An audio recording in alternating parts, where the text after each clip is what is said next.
ઐતિહાસિક ભરૂચના golden bridge નીચે ઝાડીઓમાંથી અજાણ્યા પુરુષનો ડિકમ્પોઝ હાલતમાં મૃતદેહ મળી આવતા ચકચાર.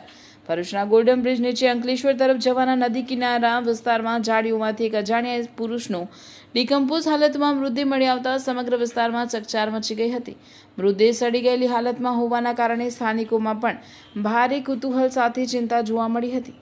પ્રાપ્ત માહિતી મુજબ ગોલ્ડન બ્રિજ નીચે અંકલેશ્વર તરફ જવાના નદી કિનારે આવેલી ઝાડીઓમાંથી અજાણ્યા પુરુષનો મૃતદેહ સ્થાનિકોના ધ્યાને આવ્યો હતો.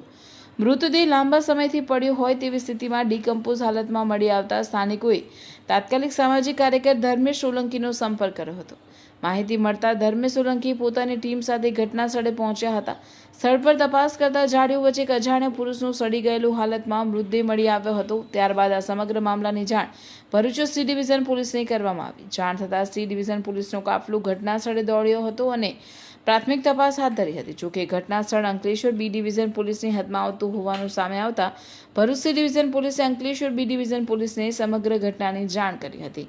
હાલ મૃતકની ઓળખ થઈ શકી નથી. મૃતદેહની ઓળખ તેમજ મોતનું ચોક્કસ કારણ જાણવા માટે પોલીસ દ્વારા આગળની કાયદેસરની કાર્યવાહી હાથ ધરવામાં આવી રહેશે.